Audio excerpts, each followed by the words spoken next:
Good morning, welcome to CATEX TV. My name is Frank Fortunato. Today is Thursday, February 6, 2014. We apologize because of weather conditions yesterday. We were unable to have a broadcast. That's a very rare event.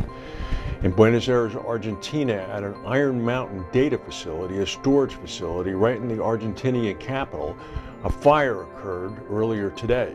9 firefighters were killed when a brick wall collapsed. According to the Argentina security minister, it took them completely by surprise, and he indicated that all of this will end up in court.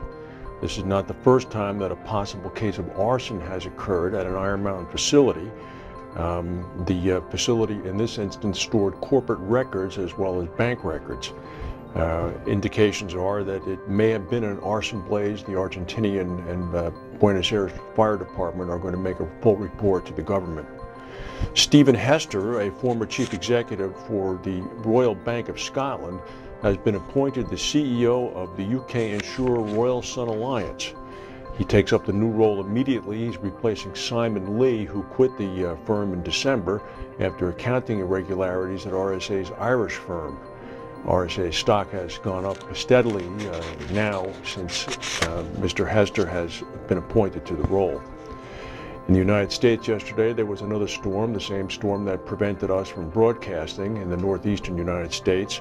About 1.8 million people were without power at one point in Pennsylvania and in New Jersey. Currently, right now, about 400,000 people in Pennsylvania remain without electricity, and it's not expected to be put back on again until the weekend. This weekend, there's also another major storm expected to start sometime on Sunday, possibly continuing over into Monday afternoon. In Carlsbad, New Mexico, I should say, crews have declared a blaze at an underground nuclear repository finally finished.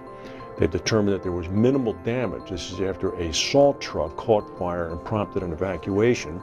2 mine rescue teams went into the earth at the Carlsbad area waste isolation plant, where the federal government seals away its low-grade nuclear waste, including plutonium-contaminated clothing and tools.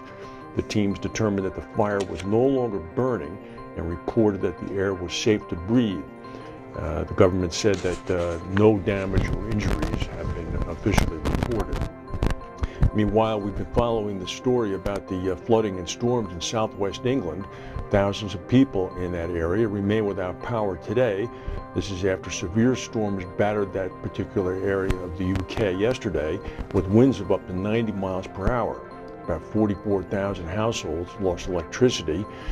David Cameron, the Prime Minister of England, has announced an additional £100 million, or 163 million US, for flood repairs and maintenance over the coming year. The storm was big enough that western France was pounded. A Spanish cargo ship trying to get into the French port of Bayonne slammed into a dike and split in 2. There might be a residual oil leak. It was a 300-foot-long ship called a Luno. The entire prefecture of the Pyrenees Atlantiques in France had suffered a complete electrical failure. In Bermuda today, the Royal Gazette is reporting that hundreds of Bermuda Industrial Union members that marched through the streets of Hamilton yesterday to the Parliament outside the Cabinet office, chanting that they must have a message sent to the government, could be, in fact, causing a difficulty.